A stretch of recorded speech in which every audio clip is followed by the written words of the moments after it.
Hey guys, tonight we travel to a place so hot, so dusty, and so gloriously old that even the flies seem historical. You're in ancient Mesopotamia, land of mighty rivers, endless war, absurdly complex writing systems, and the very first happy hour. Yes, before beer came in cans and cocktails had names like Blissful Iguana. People were already gathering in the fading heat of the day to sip, gossip, and very quietly, rebel against the grind of daily life. Imagine it. The sun is a molten coin pressed against a bone-dry sky. You trudge through the mud-brick alleys of Uruk, your sandals grinding over gravel, your robes sticking in the wrong places. Behind you, hours of hauling, hammering, or just trying to convince a goat to move. In front of you, the low doorway of a shadowy little beer house, where clay jugs are waiting and someone inside is already laughing a little too loud. But don't get too comfy yet. That barley beer you're about to slurp, it's more porridge than Pilsner. Your seat is a woven mat on a dusty floor, and your drinking buddy just sneezed into his hand and patted your shoulder. You probably won't survive this. So, before you get comfortable, take a moment to like the video and subscribe, but only if you genuinely enjoy what I do here. And let me know where you're listening from and what time it is where you are. Now ease back. Maybe crack a window for that cool breeze or wrap yourself in your softest blanket. Let the dark settle around you. Take a breath and follow me back.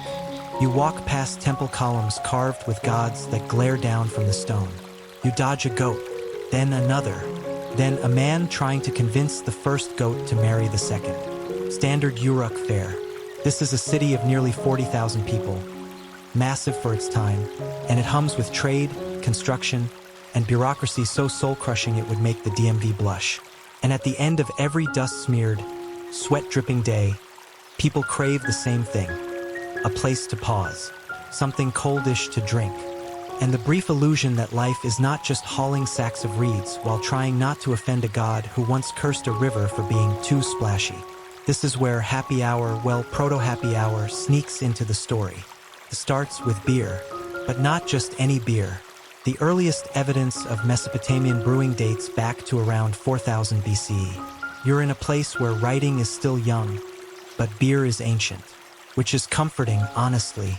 The Sumerians don't have glass bottles, carbonation, or hops, but what they do have is ingenuity and a whole lot of leftover barley. They mash the grain, let it ferment in clay pots, and voila, liquid bread. Thick, murky, filled with floating stuff. You don't sip it so much as negotiate with it, but it works. It soothes. It distracts from the fact that your neighbor's goat has eaten your laundry again. Archaeologists found cylinder seals, like tiny rolling stamps, that show figures with long straws dipping into communal pots.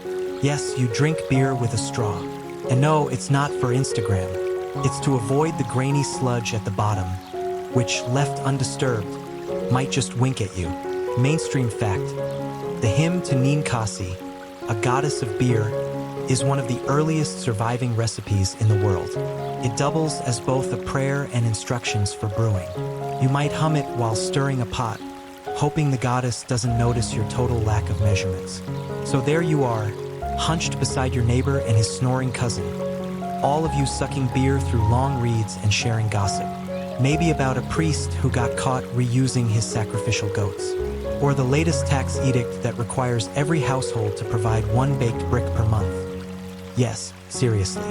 Historians still argue whether this drinking was casual or ritual, leisure or necessity.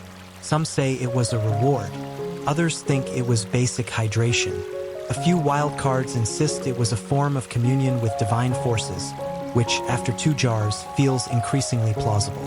But here's a quirky twist for you. One fringe theory suggests that beer predates bread, that early humans stumbled on fermentation before they figured out baking. So instead of bread being the staff of life, it might have been beer all along. Picture some proto-farmer tripping over sprouted barley and muttering, "Huh, that smells weirdly fun." And by the time you arrive in Mesopotamia's bustling cities, beer isn't just a thing. It's the thing. Workers are paid in it. Priests sanctify it. Even children drink a watered-down version, which sounds alarming until you remember the water supply is, let's say, enthusiastic about hosting parasites. the social scene starts to coalesce. Beer houses, early versions of taverns, appear. These are more than just pop-up hydration stops. They're gathering spaces, escape zones, places where rules blur and identities loosen. Run mostly by women called sabbaths, these spots offer a unique, sometimes frowned-upon corner of society. You step inside one, ducking your head against a wooden lintel. It's dim, thick with the smell of yeast and charcoal. Mats line the floor. Someone's playing a reed flute in the back. A sabatu pours thick brew into a jug and nods for you to sit. You do. You exhale. You lean back on a cushion that looks like it once lost a fight with a dog. But it's peaceful. It's real. You've made it through another day without offending a moon god or falling into a canal. And that, friend, is where happy hour is born, not as a marketing gimmick, but as a cultural necessity. A wedge of time carved out for pause, laughter, and the dreamy lull of grain juice sedation.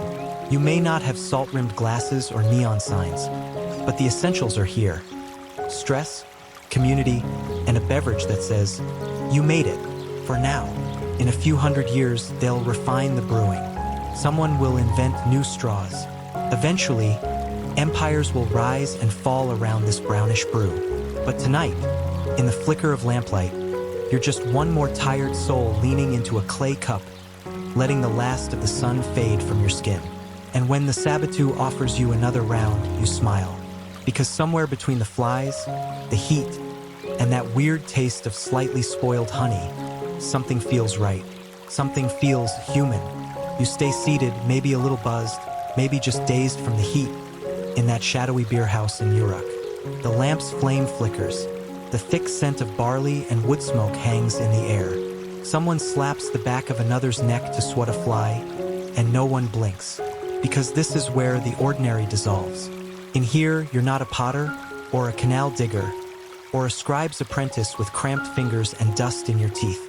You're a customer, a guest, a fellow straw sipper in the Clay Cup Club. The beer house is not a tavern like you know it. There's no bar counter, no stools, and definitely no menus printed in faux parchment fonts. But it's unmistakably a social place. Cozy, low to the ground, and full of chatter that rolls like low thunder. You settle onto a reed mat and try not to spill your jug, already learning the first unspoken rule. Don't gulp too fast. There's a lot of evening to get through. Here's where things get interesting.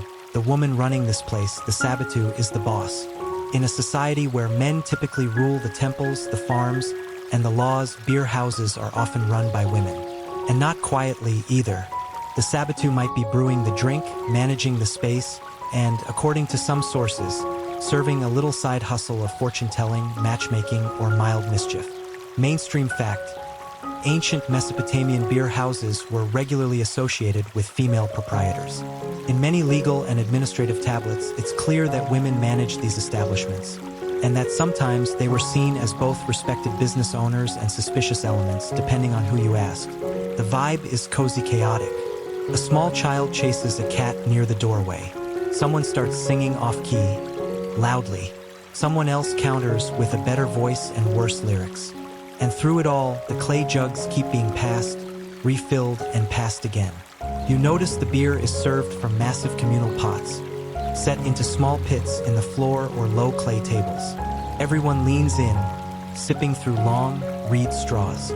These aren't the bendy plastic straws from your modern iced latte. These are serious drinking tools, maybe even decorated, designed to filter out the floating barley husks and fermenty funk. Some are made of metal, yes, metal straws thousands of years before trendy smoothie influencers discovered them. But don't mistake the relaxed vibes for a lack of danger. The wrong comment about the king, a misstep in flirting, or an unpaid tab can land you in real trouble. These beer houses are informal, yes, but they also live in the shadows of temples and law codes. You can relax here, but not too much. One corner of the room holds a group playing a dice game. The dice are handmade, uneven. The stakes seem low, maybe extra sips or pieces of dried fruit. But tempers still rise. Someone slams a jug, and the sabatu narrows her eyes. You learn quickly. She's the gravity that keeps this whole little galaxy from spinning into chaos. Quirky tidbit time. Some Sabbatists were said to be able to read omens in the dregs of beer left behind in a cup. Think of it as ancient Mesopotamian tea leaf reading, only with more barley and a faint aftertaste of goat. Now, you might ask, who came to these places? The answer is just about everyone. Laborers, travelers, gossiping grandmothers, even soldiers off duty. But they weren't temples. They weren't houses. So they fell into a curious in-between space that worried the authorities. Historians still argue whether beer houses were respected parts of daily life or hotbeds of rebellion and scandal. The truth, as always, is probably both. In some tablets, beer houses are mentioned as gathering spots for social bonding. In others, they're blamed for moral decay and suspicious behavior. It's kind of like how your grandma talks about that bar downtown. You lean back, letting the sounds blur a little. A woman at your side offers you a bit of dry date. It's sticky and sweet and full of pits. But it goes weirdly well with the beer, which, tonight, tastes slightly less like swamp water and more like something you might actually choose to drink again. Conversation ebbs and flows.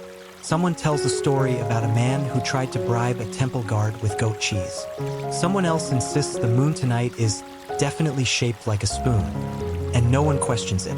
As the sky outside deepens into blue-black velvet, a low humming begins. A few voices join in. It's not formal music, not yet, but more like a group lullaby. Maybe a chant passed down from elders. Maybe just a tune someone made up while tipsy and it stuck. You hum along, no one minds. And then, another surprise. A stranger walks in and is instantly welcomed. No name needed, just a nod, a cup, a straw. This isn't just a tavern. It's a tiny rebellion against the grinding hierarchy outside. In here, there are no scribes or laborers, only drinkers. Another round is passed, and someone toasts the Sabbatu with exaggerated flair. She rolls her eyes but allows a small smile. Her place, her rules, and everyone knows it. You realize the space is more than just a place to drink. It's a release valve for a society so tightly wound with rituals and rules that even the gods have daily schedules. This is where the day's tensions, its minor injustices and quiet victories, are absorbed, stirred, and softened. You learn from overheard gossip that some Sabbatists are rumored to offer more than just drinks. Some interpret dreams. Some perform minor rituals. Some are accused of being witches. And some, well, let's just say discretion is part of the ambience. It's late now. You feel the beer like a warm stone in your belly. The world tilts just enough to feel interesting. And the beer house, dimly glowing from the inside out, feels less like a place and more like a memory already forming. Before you leave, the Sabbatu hands you a small clay token, a drink chip of sorts, marked with her house symbol. Promise that you'll return. And you will, because out there is dust and orders and a very shouty tax collector. But in here, there's barley and song and the soft clink of clay cups on stone. And maybe, just maybe, a little bit of magic in the foam. You wake up the next morning with a mouth like sun-baked leather and a vague memory of harmonizing with 3 strangers over a song that may or may not have been about onions. You groan, stretch, and sweat a fly off your face. The clay token from the Sabbatu's beer house still rests in your palm, slightly smudged from sleep sweat.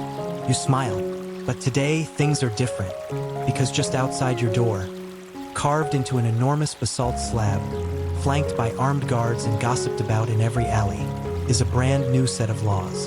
And these laws, they are not here to enhance your happy hour. In fact, they're about to make it way more complicated. Welcome to the era of Hammurabi. You trudge across the plaza, joining a crowd clustered around the shiny new monument. It towers over you like a dark thumb, its surface dense with cuneiform writing so fine and so numerous it looks almost like a woven rug.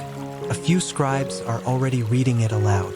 You squint, you listen, and you hear words like beer, tavern, sabbatum, and, concerningly, death.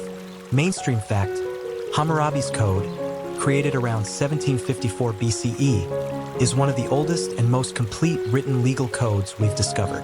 And yes, it includes specific laws about beer and tavern keeping, not metaphorical laws. Literal, very stern rules chiseled into stone for everyone to see. Take this gem. If a tavern owner doesn't report certain customers, like criminals or conspirators, the penalty is death, not a fine, not a strongly worded letter. Death. Or this one, if a priestess enters a tavern, she may be executed. Why? Because beer houses were seen as morally dubious, possibly unclean spaces. Religious purity didn't pair well with barley brew, apparently. You glance around nervously. That Sabbatu who poured your drink last night? She's now subject to royal surveillance.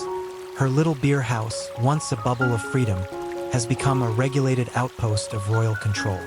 Historians still argue whether these laws were rigorously enforced or more symbolic, a way to project royal power over every corner of society, including your favorite drinking spots. Some suggest they were a warning shot. Others think they were active tools of fear. You decide not to test the theory personally. But the laws do something else, too. They prove that beer is now big business. Too big to be left alone. It's an economic engine, a social hotspot, and a potential threat to order if left unchecked. So Hammurabi does what rulers love to do. He regulates it to death. Still, you know how people work. Laws can hover like vultures, but life flaps along underneath them. You slip back into the beer house that evening, quieter now. The Sabbatu nods. She's moving with more purpose, keeping one eye on the door. There's a scroll tucked discreetly in the corner, a price list probably. Because now, even overcharging someone could land her in serious trouble.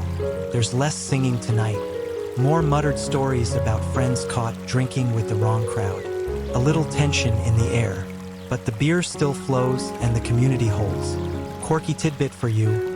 One fringe interpretation of the code suggests that beer quality standards were legally enforceable, meaning if you served watery beer, you could get in real trouble. Basically, Hammurabi may have invented the first consumer protection laws. Somewhere, a Mesopotamian Yelp reviewer is grinning. You sip slowly, trying not to choke on a barley clump. It's thicker than yesterday, stronger maybe, or maybe your tongue is just still recovering. Outside, a scribe reads aloud again. His voice is like cracked papyrus in the wind. If a beer seller gives short measure of beer for silver, she shall be thrown into the water. You blink. Thrown. Into the water. You turn to the Sabbatu. She shrugs. Measure carefully, she says dryly. And this is how ancient happy hour begins its long negotiation with bureaucracy. Beer houses adapt. They keep clay tablets to track debts. Some install guards. Some move slightly out of city centers. But they survive. Because no matter how many laws are chiseled, people still crave that soft-lit space where they can unwind and forget for a while that the world is sharp-edged and loud. You watch as a young man hesitates at the threshold. He looks around, spots the scribes nearby, and decides to walk past instead. The Sabbatu's eyes flicker, but she says nothing, just keeps pouring. It's in this tension between joy and regulation, between relief and risk, that Mesopotamian drinking culture truly evolves. And here's something to chew on. Beer, by this point, is currency. Wages are paid in beer. Taxes are sometimes collected in it. It's both a beverage and a measure of labor. So the beer house becomes weirdly a financial hub, a liquid bank. The Sabbatu? She's basically your local bartender and your paycheck manager. Later that night, someone tells a joke. It's not a good joke. Something about a donkey and a merchant and a jar of spoiled dates. But it makes people laugh loud, full laughs that ring off the stone walls. And in that moment, you remember. Laws can hang in the air like dust, but laughter cuts through. The Sabbatu passes you another jug. She doesn't speak, but her expression says it all. Business as usual, carefully. And then, quietly, she adds, drink slowly tonight. There are new eyes on old walls. So you do. You sip. You listen. You remember the rules. You remember why you came. Because even in a city where kings etch laws with threats and priests fear contamination by proximity to hops, people will still gather, still clink clay cups, still toast the fact that they made it through one more day. You spend the next few days on the margins of daily life, faking focus at work, picking grit out of your sandals, keeping your head low. The mood across the city has shifted. People still drink, still laugh, but their eyes check doorways more often now. Even the temple guards are quieter, less showy with their swagger. Fear hangs like desert haze, but just when you think happy hour is officially doomed, the gods decide to intervene. Not with lightning, not with plagues, with receipts. Yes, real clay tablets recording exactly who owes what for how much beer. Because even in this cradle of civilization era, someone has to keep track of the tab. And that someone? It's usually a scribe with inky fingers, a bad posture, and zero tolerance for freeloaders. You're standing in line at the beer house, not to drink, but to settle your account. The sabbato hands you a small, rectangular clay tablet covered in wedge-shaped cuneiform. Your name's on it. So is the date, your consumption, and the exact quantity of silver or grain you still owe. Which means someone watched you the entire time last week. Possibly while you tried to convince that trader from Lagash you invented the harp. Mainstream fact: the earliest accounting records from Mesopotamia include tallies of beer rations, transactions, and bar tabs. Beer wasn't just leisure, it was an integrated part of the economic system, with precise documentation and sometimes even seals to verify authenticity. The clay feels cool in your hand. You rub your thumb over the cuneiform and wonder how many of these little tablets still exist, buried under layers of time, each one a frozen moment of debt and drunken storytelling. Inside the beer house, the sabbato now has an assistant, a younger woman with sharp eyes and a faster grip on the abacus beads. You watch her check tokens, consult tablets, and nod curtly. Efficiency meets buzz. She's not rude, but she's not here for small talk either. And here's the kicker. She's probably the one who'll decide if you get credit next time. You wonder what your credit score looks like in barley terms. Some evenings, a local official stops by, not to drink, of course, because that would be scandalous, but to review the sabbatos ledgers. The two women talk in hushed voices while the regulars pretend not to eavesdrop. It's a thin act. The beer house itself has changed, too. It now sports a marked threshold, a symbolic barrier that only certain people may cross. That line is more than literal. It's social. Class, gender, status, all of it matters. The city's ruling elite aren't trying to destroy drinking culture. They're trying to control who gets to enjoy it. Historians still argue whether beer houses widened social divides or softened them, whether they were tools of economic inclusion or clever filters to maintain status quo. But down here, close to the floor, you suspect it's more complicated. Quirky tidbit. At some elite banquets, leftover beer rations were distributed to servants in precise measurements, and sometimes labeled as joy allotments. Imagine getting your week's emotional support rations in half-pint portions. One night, you're offered a chance to peek behind the curtain. The sabbato gestures you into the back, just briefly, just to show you something. You duck beneath a hanging reed curtain and enter the brewing space. It's warm. It smells like sour mash and steam and earth. 3 enormous clay vats dominate the room. Inside each, a different stage of beer-making bubbles gently. Crushed emmer grain and barley have been mixed with water and something called bapper, a twice-baked bread specifically designed for brewing. The frothy top pulses with yeast. You gag a little, but you also marvel. The process is slow, patient. It's not about precise temperatures or sparkling clarity. This is intuitive brewing, no thermometers, no bottling, no labels. Just clay, time, and a woman's practiced hand. You realize suddenly, the sabbato isn't just a bartender. She's a master of fermentation, a timekeeper, a flavor weaver. You return to the front with a new respect, and maybe a touch more caution, because this woman could probably brew poison if she wanted, or truth serum, or that incredible honey beer from last week that made you think you could dance. Now you're starting to get it. Happy hour here isn't a mindless escape. It's an orchestrated experience, an emotional loop. You walk in with the day's weight on your shoulders, and you leave a little lighter, wallet thinner, yes, but soul soothed. And that's the real danger, isn't it? Because if enough people gather to relax together, they might start thinking together. And if they start thinking together, they might remember that those rules carved into black stone weren't written by the gods. They were written by men. Fallible ones, greedy ones, ones who never stayed long enough to pay their own bar tabs. Tonight, the beer house is alive again. The fear hasn't vanished, but it's diluted now, smoothed into something tolerable. People are learning to laugh through their teeth. Someone tries to pay with an IOU tablet shaped like a goat. The Sabbath squints at it, shrugs, and accepts. You make a mental note to try that trick only if truly desperate. Across the room, a reed flute starts up. Offbeat clapping joins in. Not a concert, just a pulse. And slowly, steadily, the tempo spreads. You're halfway through your third clay cup when the Sabbath walks over and plunks something heavy beside you. It's your settled tab from last week. She stamped it with her seal, which means it's final. Official. Clean slate. You grin. Then she leans in and murmurs, "You're good for another cup. Just don't get poetic again." Too late. You already feel the beer verse brewing. So you drink, and you watch, and you marvel again at how something as ancient and sticky as barley water can build something so complex and beautiful. A room full of people, half strangers, half tribe, all humming towards something like peace. And it hits you, this isn't just about beer.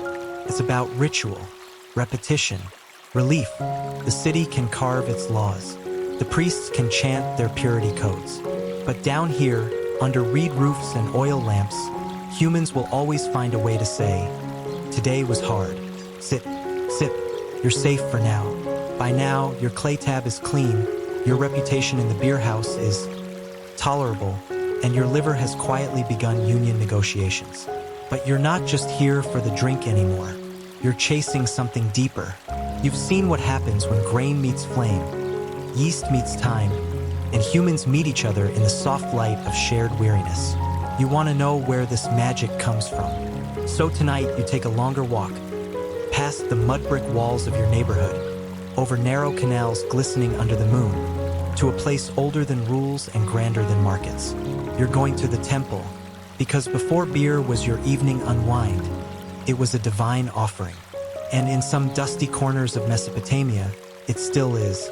The temple looms in the dark like a ziggurat-shaped shadow, stacked and still, but it's buzzing inside, not with chanting monks or fiery sacrifices, but with record keepers, priests, bakers, brewers, all part of a system that uses grain not just as food or drink, but as sacred currency.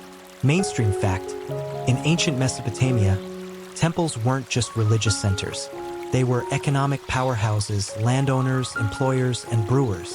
Beer, especially in Sumerian temples, was produced and distributed in staggering quantities, often as rations for temple workers, soldiers, and priests.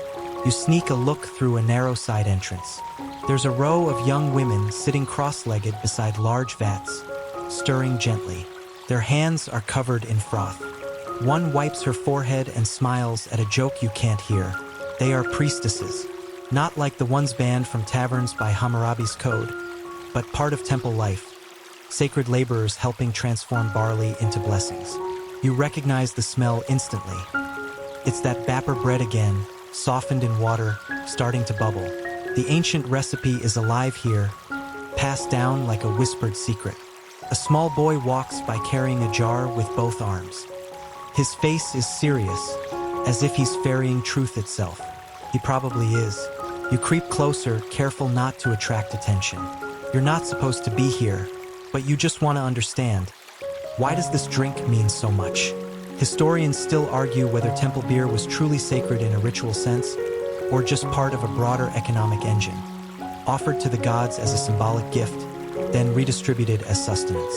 Some tablets describe lavish offerings of beer to multiple gods during festivals, while others treat it more like salary in liquid form. Either way, what's clear is this: beer connected heaven and earth. Quirky tidbit. In some temple rituals, gods were described as drinking the beer left out for them, though scholars debate whether this meant literal consumption by priests or symbolic absorption. One fragment even depicts a god getting hilariously tipsy and declaring love for all humanity before passing out in a papyrus boat. Divine indeed. You slink back from the entrance, adrenaline mixing with barley-scented air. You suddenly get it. Beer wasn't just joy juice. It was woven into the rhythm of daily gratitude and divine diplomacy. a bridge between people and powers they didn't fully understand. You walk back slower. Back at the beer house, things are quieter tonight. There's a hum, but not the usual uproar. It's because of what's happening tomorrow, the Akitu festival. New Year's Day, which means today is the last day of the old world. Everyone's reflective, even the Sabbatu. She's cleaned the walls, smoothed the reed mats, and brought out her best clayware. This isn't just business, it's ritual prep. Because tomorrow, this beer house will offer a portion of its brew to the temple. The gods need a drink, too. You settle in, cup in hand, and raise it slightly. To the old year, you say. A few nods. Someone mumbles, "May the next one be less dusty." And someone else raises their own cup and toasts. "And may our beer still be cold by the time the gods are done sniffing it." Laughter. You drink, and something's different. This isn't the beer of the last few weeks. It's deeper, heavier, brewed slower. You're told it's reserved for this time of year, an end-of-cycle batch. The barley was harvested in high summer, dried meticulously, stored with cedar shavings to keep insects out. The yeast was collected from temple walls. This drink, it's spiritual compost. All the leftovers of the year, turned into something warm and golden and smooth. You sip again. Yeah, you could believe this stuff talks to gods. Someone near the door is sketching something with a stick in the dust. You wander over. It's a rough map of the Akitu procession route. From the main ziggurat to the river, then through the outer gates and finally back again. And here's the funny part. Every station on that route has a place to pause. A place where the statue of the god, usually Marduk or Enlil, depending on which city you're in, is rested, offered food, and yes, beer. So even the divine journey involves happy hour breaks. Tomorrow, you'll be in the crowd, waving palm fronds and shouting praises and trying not to drop your own clay jug in the chaos. But tonight, you're grounded in the pre-game moment, the hush before the wild. You help the Sabbatu arrange her offering jug, a tall, narrow-necked vessel painted with a simple barley motif. She tells you it belonged to her grandmother, brewed in the same family for generations, passed down like a myth. Then she lets you hold it. It's heavy, warm, somehow humming. You don't say anything, you just nod. Later, you step outside for a moment. The stars are out. The streets are quiet.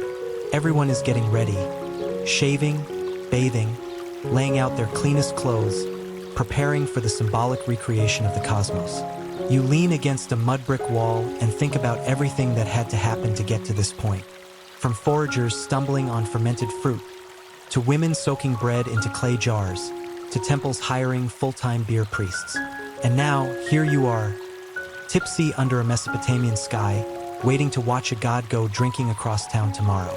You can't help but smile, because this is happy hour in its purest form. Not just about forgetting the day, but about giving it shape. Ceremony. A full stop before the next paragraph begins. And in that soft silence, you realize the gods might not care whether the beer is cold, but they absolutely understand why you need it. The morning of the Akitu festival hits you like a tambourine to the forehead. The streets are already pulsing when you wake. Drums in the distance, children darting past with painted faces. The scent of incense curling through the air like someone's overzealous attempt at masking the city's general ode to livestock. You slept on a woven mat beside the beer house, head cushioned by what you vaguely remember being a sack of lentils. You stretch, groan, and brace yourself, because today you drink with the gods. The Akitu festival is no backyard barbecue. It's part religious ceremony, part civic drama, part open-air rave. And somewhere in the middle of it all, beer flows like prophecy. You trail the crowd toward the temple plaza, the statue of Marduk, polished, garlanded, and utterly unimpressed, is being hauled from its sanctum by a team of chanting priests. The people cheer. You cheer too, though mostly to stay on everyone's good side.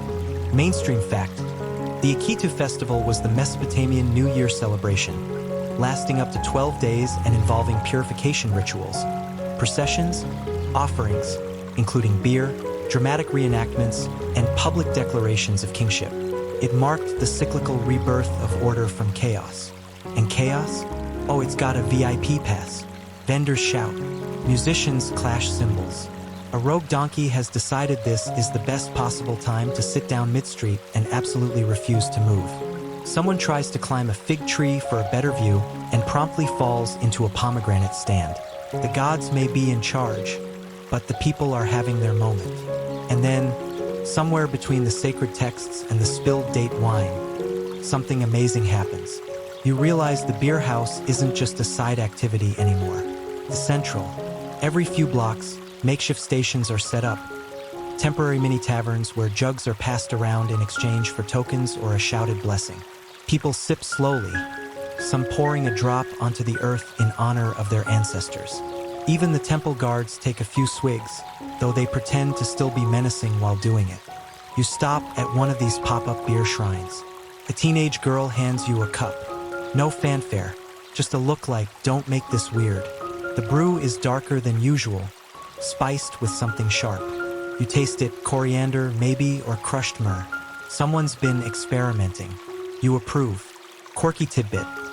Certain festival brews were flavored with herbs, date syrup, or even the ash of sacred reeds.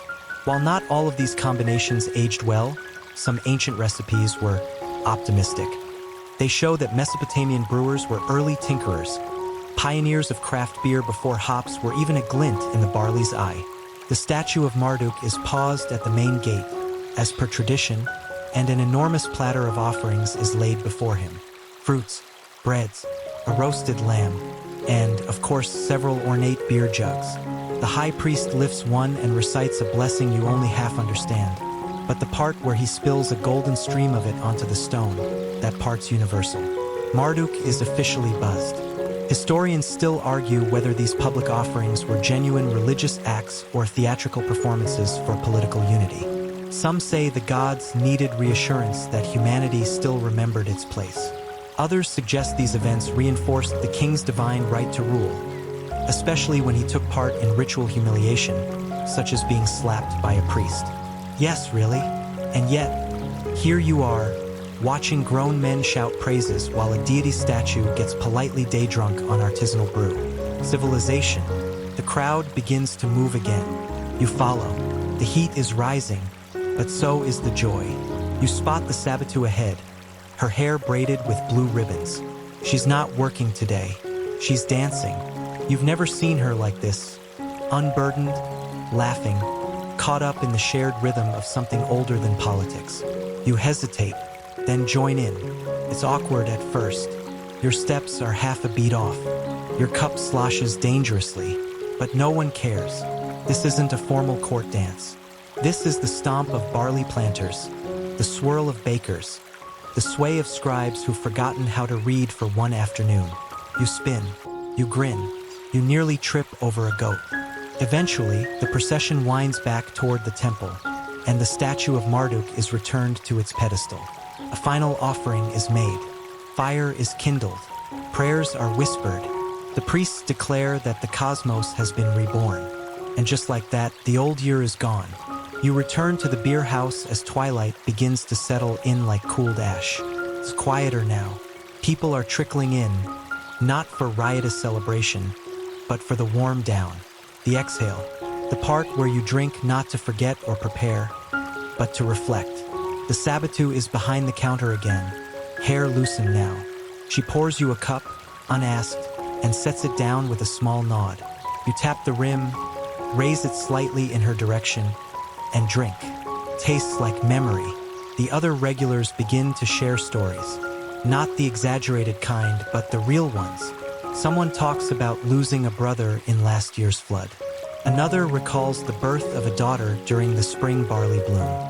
A third man, usually silent, tells of the time he accidentally brewed a batch so strong it knocked out a donkey for 2 days. The beer softens everything, even the truths. You offer a story of your own, simple, clumsy, but sincere. People nod. Someone passes bread. No one interrupts. This is what the Akitu ends with. Not fireworks, not speeches, but cups raised under a flickering oil lamp. Heads leaning closer, voices softened by trust. You realize the Sabbatu has written something on a fresh clay tablet. She hands it to you without a word. You turn it over. It's not a bill. It's a recipe. The beer you tasted today. Her festival blend. A gift. You smile. She shrugs like it's nothing, then turns away to refill someone's cup. Outside, the city exhales. The drums are silent now. The stars blink down like someone flicked a switch on the roof of the world. And you sit, holding a tablet of sacred brewing instructions, thinking about everything this drink has carried. From temple rituals to court politics to street parades to quiet, sacred nights like this one. You think maybe happy hour really did begin with the gods. Or maybe, just maybe, the gods learned it from us. You wake late, after the Akitu festival, to the gentle ache of dancing legs and a dry mouth full of barley regrets. The beer house is nearly empty, its usual hum replaced by a hush, like the city itself is nursing a hangover and trying not to move too fast. You sip water from a cracked clay cup and stretch, your joints sounding like an old cart axle. The Sabbath's not here yet. Neither are most of the regulars. It's the day after the lull, the sacred pause. But you're not ready to pause. Something's shifted inside you. The beer isn't just a drink anymore. It's a story, and you want more of it. So you head out, not toward the temple, not toward the market, but downriver. Because you've heard rumors of something different, something stronger, something not meant for public celebration, but for private mischief. It's called cash. Now, technically, cash is just another word for beer in Sumerian. But locals whisper it with reverence when referring to the potent stuff. The experimental brews. The off-the-books jugs that never make it to temple offerings or tavern shelves. Your journey takes you past reed-choked canals, where kids chase lizards and fish flap in muddy traps. You pass date orchards where the fruit is so ripe it smells like jam from 10 paces. And finally, you arrive at a small hut tucked into a thicket of palm and tamarisk. There's no sign, just the scent of fermentation and a soft humming from inside. A man emerges, thin, weathered, with eyes like he's seen both ends of the flood myth. He sizes you up, nods once, and motions for you to follow. Inside, there are no stools, no counters, no decorative carvings. Just clay jars, dozens of them, lined up like soldiers awaiting deployment. He gestures toward a small one. You sit. He pours. Mainstream fact, while much Mesopotamian beer was low in alcohol by modern standards, sometimes closer to a thick porridge than a drink, some private or small batch brews were reputedly stronger, fermented longer with higher sugar content, and potentially enhanced with wild yeasts or fruit. Unfortunately, no ABV labels back then. You take a sip and immediately cough. It's like drinking a thunderstorm. Smoky, tart, earthy, and powerful. Your eyes water. Your toes tingle. You are very awake now. The brewer just grins and pours himself a cup. Quirky tidbit. There are ancient Akkadian phrases that roughly translate to cash that bites twice, believed to refer to strong beer with a delayed effect. Some tablets suggest it was used in rites of passage, funerals, or even early versions of bachelor parties. There's also one infamous record of a shipment of such beer being blamed for a brawl that broke out during a goat auction. The two of you sit in silence for a while. You don't need to talk. This isn't social drinking. This is communion. This is confession in liquid form. He finally breaks the quiet, says, "This one's made with dried figs and blackened barley, aged in the sun 3 weeks. We call it the Widowmaker." You nod slowly as your internal organs attempt to recalibrate. He pours again. You sip slower this time.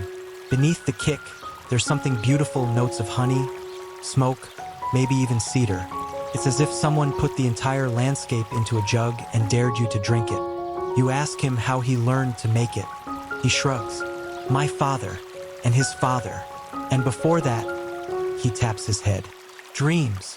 Historians still argue whether brewers of these stronger, unofficial beers were marginalized craftsmen or respected underground alchemists. Some scholars believe they were itinerant, moving between cities with secret recipes. Others suggest they were local legends, protected by powerful patrons who wanted exclusive access to the good stuff. You ask to help him. He laughs once, sharp and bright, then nods. Together, you mash roasted grain in a shallow trough, mixing it with warm water and stirring until your arms ache. He teaches you how to watch the bubbles, how to smell the change. When it stops smelling like bread, he says, and starts smelling like time, you're close.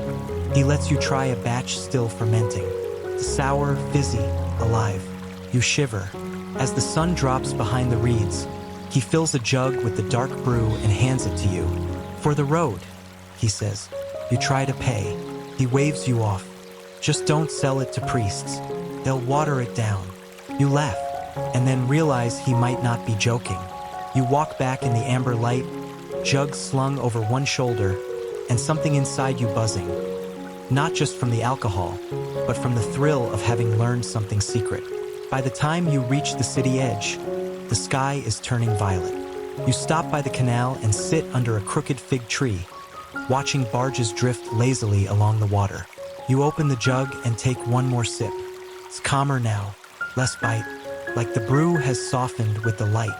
Or maybe you have. You think about the Sabbatu, about the temple brewers, about the goddess Ninkasi, who the old songs say was born of fresh water and joy. You think about how something as simple as fermented grain can carry such weight, ritual, rebellion, recovery. And you realize this whole time, you've been chasing something more than a buzz. You've been chasing meaning. Back at the beer house, the Sabbatu raises an eyebrow when she sees you lugging the jug. Seriously? She says. You grin. Trade you a sip for a song. She doesn't even hesitate. She pulls 2 cups, pours carefully, and sets one in front of you. The drink is darker under the lamp, almost black. She sniffs it, makes a face, and takes a tiny sip. Her eyes widen. What is in this? Dreams, you say, and for once, you're not being sarcastic. That night, the beer house doesn't fill with customers, just a few wanderers. The music is soft. Someone hums an old tune. A scribe writes quietly in a corner, documenting something no one asked for. A potter sleeps with his back against the wall, hands still crusted in clay. And you sit with your special brew, your secret recipe, and a small but growing understanding that beer, in this world, is never just beer. It's resistance, it's celebration, it's prayer, it's mischief, and sometimes, it's the reason strangers become friends across a shared table in the fading light of another dusty, divine day. You don't mean to get pulled into a beer tasting duel. Really, you don't. It begins innocently enough. Quiet morning. You're sitting on your usual mat outside the beer house, scribbling some notes with a stick into a patch of dust. Your own half-baked attempts to recreate the Sabbatu's festival recipe. The dew hasn't even dried from the date palms. Then 2 men, lean, loud, and already tipsy, stumble into your path arguing about which city brews the best beer. One of them is from Nippur, the other from Uruk. They both talk with their hands, slap your shoulder like they know you, and offer competing clay cups with smug expressions. You sniff both, then take a diplomatic sip of each. And then your fatal mistake. You tell them what you really think, that the Nippur brew is a bit flat, and the Uruk one tastes like it was strained through someone's laundry.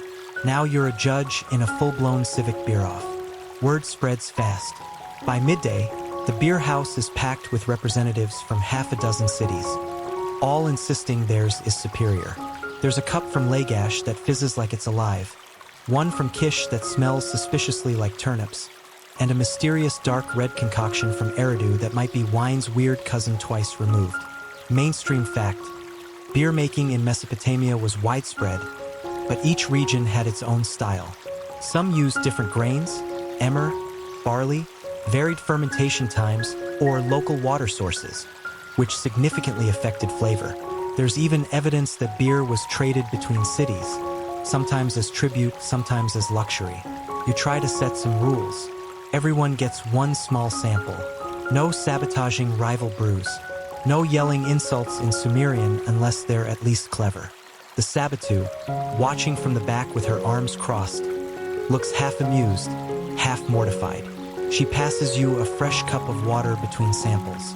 Pace yourself, hero. You thank her and soldier on. The Nippur brew comes back with added date syrup. Smoother this time, though perhaps overcompensating. Uruk returns with a version fermented in a clay-lined pit for 3 days.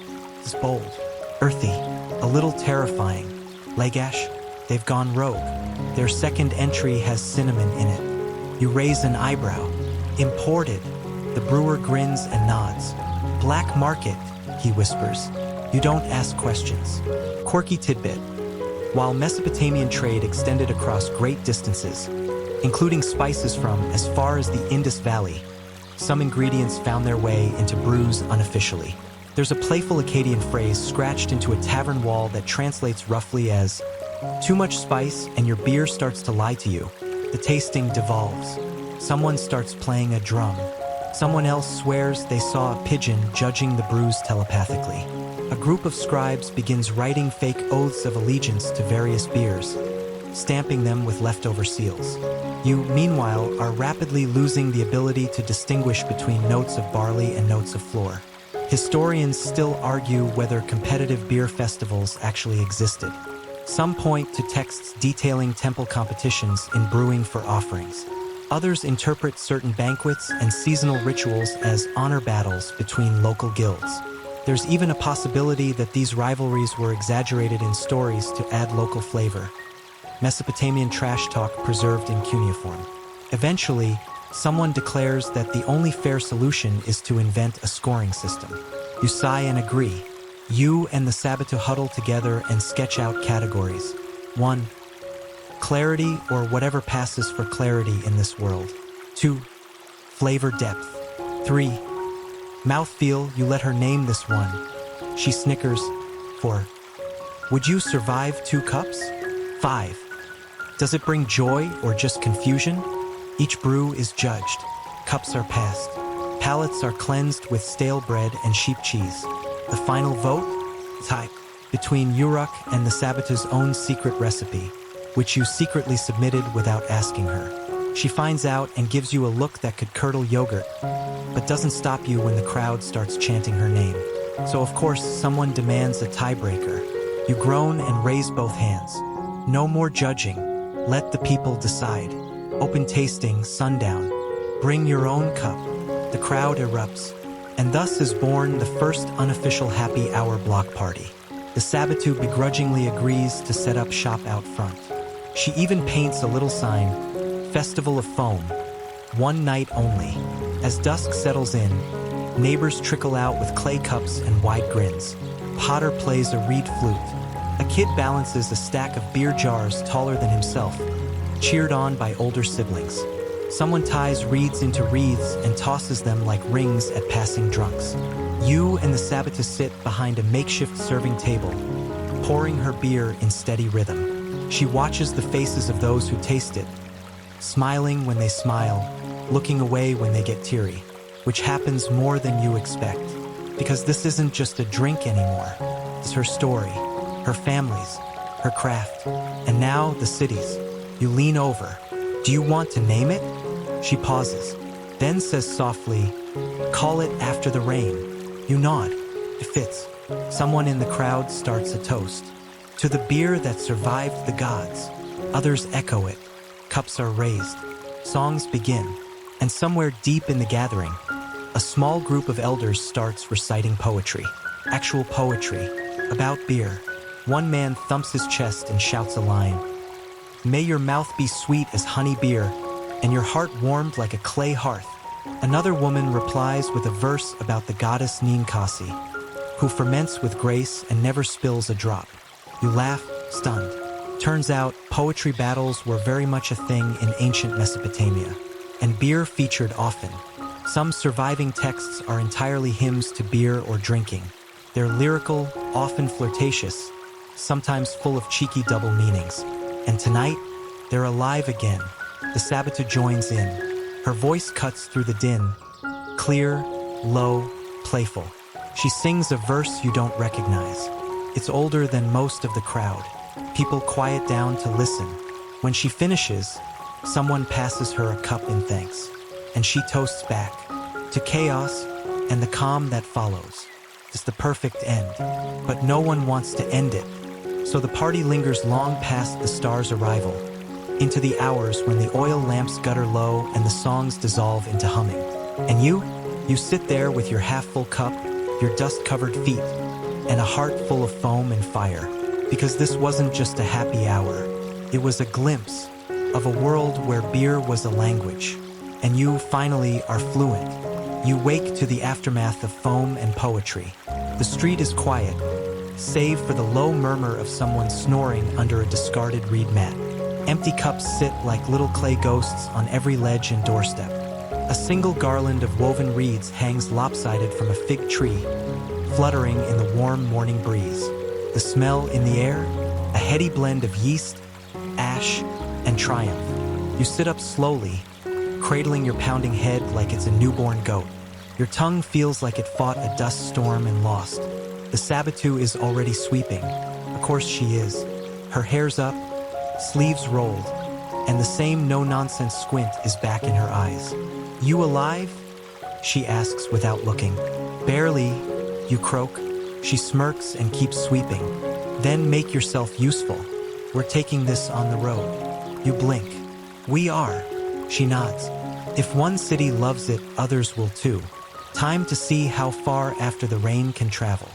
And just like that, you're merchants. Or, less romantically, too dusty. Hungover people dragging a wobbling cart of sealed beer jars down an unpaved road while cursing every rock in Sumer. Your first stop is Umma. It's a lively town, busier than you expect, with open plazas, scribe schools, and a suspiciously large number of goats for a place that allegedly specializes in textiles.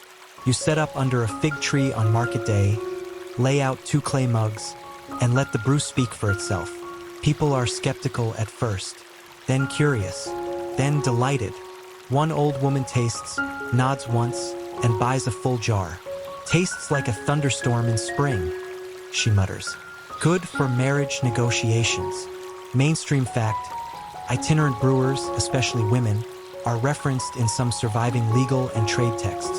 While most brewing was tied to temple institutions, there was room for private brewing and traveling merchants, particularly after the early dynastic period, circa 2900 to 2350 BCE. These brewers often negotiated with local leaders or tavern owners to distribute their product. You don't have a license, but you do have charm. And an accidental reputation. Word of the Festival of Foam seems to have traveled faster than your cart. From Umma, it's on to Adab, then Shuruppak. Each city has its own flavor, its own crowd. Shuruppak is rowdy, full of bricklayers and gossiping priests. Adab, quieter, more scholars. A place where they actually ask for the fermentation process before tasting. You improvise your answer, sometimes wildly. Quirky tidbit: there's a surviving fragment of a Sumerian tablet where a brewer describes a beer of 7 songs. A poetic term that may refer to either the stages of brewing or the effects of the drink. Some think it was marketing before marketing was cool. Your pitch becomes sharper, your story more polished. People eat it up. You tell the tale of a beer born after rain, brewed in rebellion, first tasted under moonlight during a tie-breaking contest of champions. Sometimes you even rhyme, badly. The Sabatu just rolls her eyes and pours. Some days are better than others. One city refuses to trade because their temple guild views foreign beer as sacrilege. Another tavern owner tries to copy your recipe with inferior grain, then blames you when customers get stomach cramps. You learn to be careful, to stash your jars under woven mats, to keep a wax seal on every cork. You also learn to say no, like when a wealthy man in Ison offers to buy your entire batch and rebrand it as Divine Thunder Elixir. The Sabatu turns to you, eyebrow raised. You shake your head. "We're not selling the name." She smiles.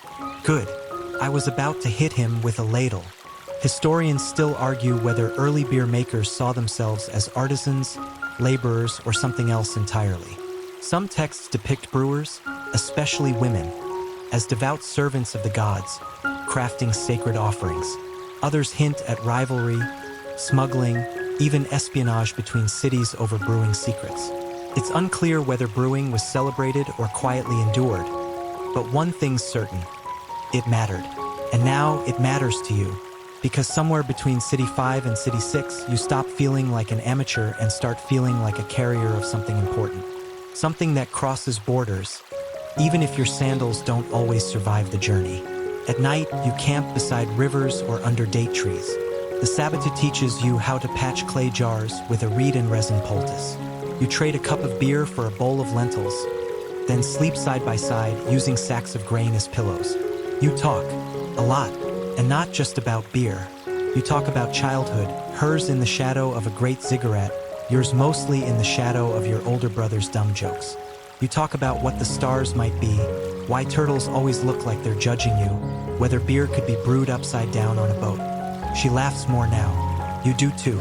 Eventually, you reach Ur, the biggest, brightest, most self-important city on your route. Its walls loom wide. The ziggurat touches the clouds or tries. The beer scene here is cutthroat. Guilds, priestly quotas, taverns with velvet cushions and golden taps. You're not just the new kid in town, you're the competition. And they don't like competition. Your first day, you get heckled. Second day, a suspicious fire accidentally singes your cart. Third day, you throw a tasting anyway, right on the steps of a library. Brave or stupid, unclear, but a small crowd gathers. Students, scribes, a very curious goat. You pour, and once again people listen. Sip, smile. It's different here. Ur's brews are refined, complex. Yours is simple, deep, comforting. After the rain isn't dressed up in cinnamon or ceremonial herbs. It's the friend that sits beside you after a long day and says, "Yeah, today was awful. Let's just sit." And that makes it stand out. A young woman, dressed in apprentice scribe robes, buys a full jar and says, "It tastes like home. Even though I'm from 2 cities over." You thank her and realize your throat is tight, because that's it. That's what you've been chasing this whole time. Not fame, not fortune. Recognition. The idea that something you helped create could make a stranger feel seen. You and the Sabbath walk back to your rented room in silence, the last jar sloshing gently in its basket. She turns to you, soft-eyed, and says, "One more city?"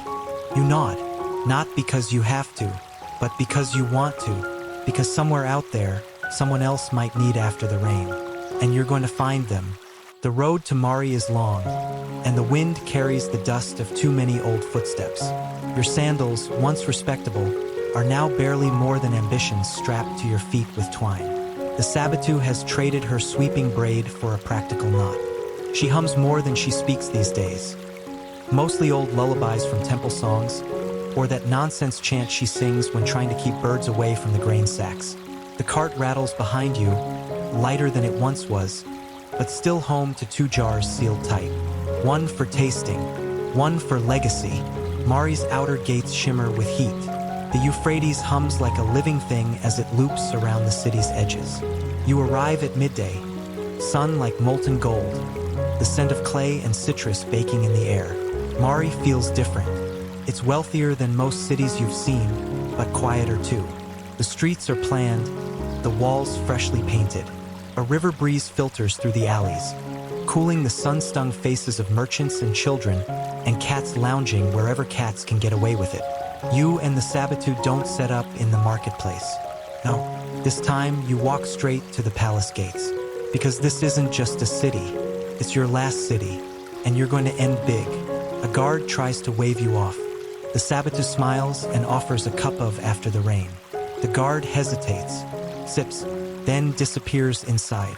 10 minutes later, you're standing in the shade of a date palm in a palace courtyard, pouring beer into fine painted cups for a prince's steward, 3 scribes, and a man who smells like papyrus and disapproval. They drink, they murmur, they raise eyebrows at the flavor. Then someone leans forward and asks the question you weren't ready for. Where did this come from? You glance at the Sabbatu. She glances at you, and together you begin the story, not just of the beer, but of its journey. Through temples and taverns, floods and festivals, whispered poetry and crooked roads. You tell them about Nippur's flat brew, Lagash's cinnamon scandal, the festival of foam, the wandering cup in Amma. You describe your failures and laughter and almost getting married in Adab by accident. Long story? Don't ask. Mainstream fact, Mari, located near modern-day Syria, was a center of trade and diplomacy.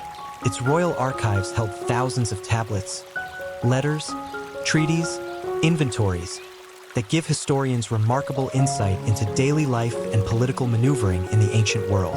Some even mention beer shipments and hospitality offerings from distant cities.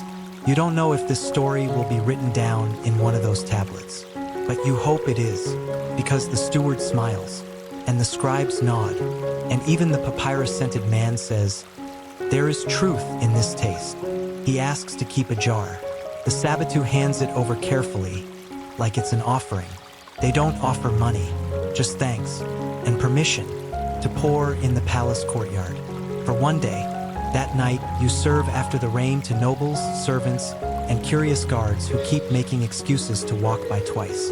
A child sneaks a sniff and wrinkles their nose. An older woman tastes and closes her eyes like she's remembering a tune she hadn't heard in years.